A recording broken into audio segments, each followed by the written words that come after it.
अस्सलाम वालेकुम रहमतुल्लाहि वबरकातुहू। इत्तेहाद न्यूज में आप सभी का खैर मकदम है। आज बहुत ही अहम और संजीदा मौजू को लेकर तबसरा करते हैं। सबसे पहले आप स्क्रीन पर ये वीडियो देखिए। आप देख रहे हैं राजस्थान के माउंट आबू सिरोही में 6 दिन का जदीद हथियारों का ट्रेनिंग कैंप रखा गया था। 18 अप्रैल से 23 अप्रैल तक विश्व हिंदू परिषद और बजरंग दल के कारकुनान ने इसमें शिरकत की थी और इसे नाम दिया था स्वरक्षा और देश रक्षा।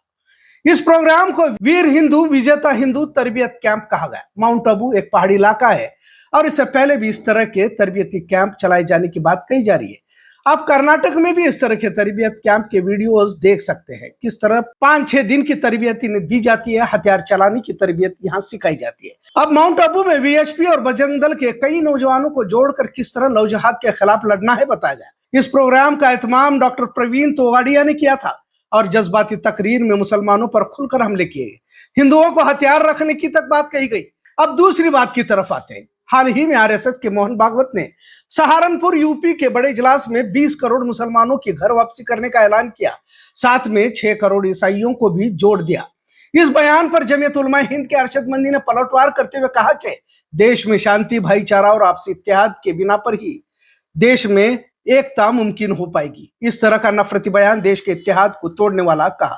खैर, जमीयत के जिम्मेदार अशरफ मद्दी ने बयान का जवाब तो दिया, लेकिन जमीनी सतह पर घर वापसी के लिए या बढ़ते तशद्दुद को लेकर तैयारियां क्या है नहीं बताया। देश के इल्मी दानिशोरों में आपसी इत्तेहाद का भी फुकदान देखा गया और जमातों का मसले के इख्तलाफात को पसे पुष्ट डालकर किसी तरह के मंसूबे बनाने की बात तो दूर की है, क्योंकि बहुत कुछ होने के बाद भी किसी तरह का संविधान के दायरे में रहते हुए कोई जवाब किसी भी मजहबी जमात या इदारों की जानिब से अब तक तो नहीं दिया गया।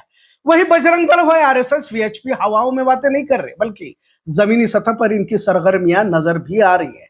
आपने इससे पहले भी देखा होगा कि मुस्लिम लड़कियों को हिंदू धर्म में लाने की उन्होंने बात कही थी और उस पर अमल करके भी दिखाया। अब तक 8 लाख मुस्लिम लड़कियां मुर्तद होने की बात कही जा रही है।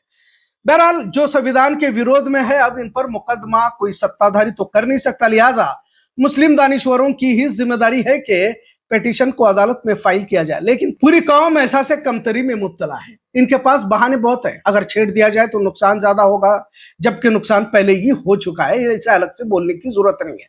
अब जदीद हथियारों की ट्रेनिंग दी जा रही है, इन पर किसी तरह की कार्रवाई नहीं की गई, ना ही किसी मीडिया में इस पर बहस देखी जा रही है। आखिर तरबियत की क्या जरूरत है, क्योंकि अरबों खरबों रुपए खर्च कर फौज पुलिस तो है ही और देश की रक्षा के लिए तो है, फिर इन्हें अलग से ट्रेनिंग लेने की क्या जरूरत है। इसका सीधा मतलब मुसलमानों के खिलाफ इकदाम करना है या फिर मुस्लिम समाज को डराना है।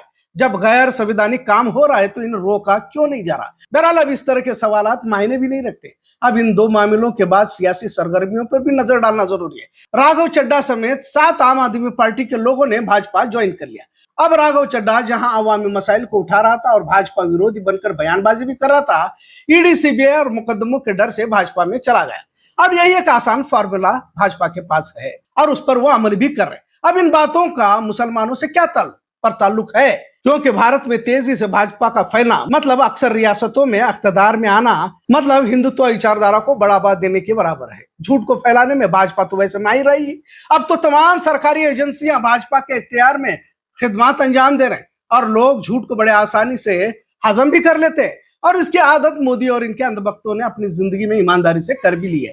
झालमुड़ी खरीदने का वीडियो सोशल मीडिया पर वायरल हुआ है और इसकी हकीकत भी सामने आई है कि किस तरह की ड्रामेबाजी की गई। जबकि पीएम का खाना कई मर्तबा चेक होने के बाद जाता है, जिस जगह पर मोदी जाते हैं इसकी तफ्तीश 4 दिन पहले से ही होती है, लेकिन यहाँ बिल्कुल फिल्मी अंदाज में मोदी जाते हैं और इस तरह के ड्रामे करने में पीएम मोदी पहले से ही माहिर है। खैर, ये एक अलग मौजू है। राघव चड्ढा भाजपा में चला गया और भाजपा में विपक्ष के कई लोग ही ज्यादातर इससे पहले वहां पर जा चुके हैं। जनता दल से लेकर कांग्रेस, एसपी, बीएसपी तक वहां पर गए हुए, पर बात मुसलमानों की ही करते हैं। कर्नाटक की सियासत में कांग्रेस विरोधी बयानबाजी मुस्लिम उलमा दे रहे हैं। जैसे भी है, महज कुछ रियासतों में सेक्युलर हुकूमतें बची हुई है, जैसी भी है, लेकिन मुसलमानों के हक में कुछ ही जुमले सही बोलने की जरूरत तो वो कर रहे हैं, क्योंकि आज के दौर में भाजपा का विरोध करना मतलब मुस्लिम हिमायत में बात करना है। अब सिर्फ दावनगिरी में मुस्लिम उम्मीदवार को टिकट ना देने पर इस तरह बवाल काटा जा रहा है, जैसे मुसलमानों पर जुल्म सितम के पहाड़ तोड़े जा रहे हैं और इसके पीछे अकलीती वजीर जमीर अहमद होने की बात कही जा रही है। ऐसे वक्त में जब मुसलमानों के सरों पर तलवार लटक रही हो, आजमाइश के घने बादल मंडरा रहे हो और कर्नाटक जहाँ हिंदू मुस्लिम मुत्तहिद होकर रहते हैं। अगर उत्तर भारत के मुकाबले में देखा जाए तो यहाँ इस तरह की बातें बहुत कम है। ऐसी जगह पर हमारे ही मुस्लिम लीडरान भाजपा के लिए रास्ते हमवार करने की कोशिश में लगे हुए हैं, सिर्फ जाति मुफाद के खातिर। अब अब्दुल जब्बार को टिकट नहीं दिया तो 1 करोड़ मुसलमानों पर ही जाती हुई की तरह माहौल को आलूदा बनाया जा रहा है। कर्नाटक के मुसलमानों को चाहिए कि होश के नाखून ले। बड़े बड़े मंसूबे ना सिर्फ कर्नाटक बल्कि पूरे देश में मुसलमानों के खिलाफ बनाए जा रहे हैं। कर्नाटक के भी कुछ इलाकों में तरबियत कैंप चलाए जा रहे हैं और इसे मरकजी हुकूमत की हिमायत हासिल है और यह सब मुसलमानों को डराने के लिए किया जा रहा है। हालात आए नहीं है, कई मुसलमान अपने नामों को बदलने की भी बात सामने आ रही है। एक्स मुस्लिम नाम से तहरीकें सरगर्म हो चुके हैं, दुकानों कारोबार के नाम बदले जा रहे हैं, कुछ तो देश छोड़कर भी जा रहे हैं। उत्तर भारत का बड़ा तबका दक्षिण भारत में हिजरत कर रहा है। अब क्या भाजपा की साजिश को कर्नाटक में भी कामयाब होने के रास्ते खोले जा रहे हैं? छोटी छोटी बात पर मिल्लत का बड़ा नुकसान करना छोड़ दिया जाए, मिल्लत को जोड़कर तहफ्फुज के मंसूबे बनाए जाए। बजाय इन कामों को बढ़ावा देने के कांग्रेस के विरोध में माहौल बनाकर कौन सा तीर मारने वाले हो? हिंदुत्व के इजलास अब रियासत में बढ़ते जा रहे हैं, मुसलमानों के खिलाफ माहौल बनाया जा रहा है, देश के दुश्मन के तौर पर मुसलमानों को पेश भी किया जा रहा है। ऐसे वक्त में संजीदगी से मुस्लिम क़यादत को फैसले लेने होंगे। पर अफसोस के भाजपा के लिए गोया लाल कालीन बिछाने की कोशिश में कुछ मुस्लिम कायद लगे हुए हैं और ये सिर्फ इसलिए कि इनके मिजाज के मुताबिक फैसले नहीं लिए गए, जबकि बड़े ही मोहतात अंदाज में मुसलमानों को मुल्क के संविधान के साथ सेक्युलर फैब्रिक को बचाने की जिम्मेदारी है।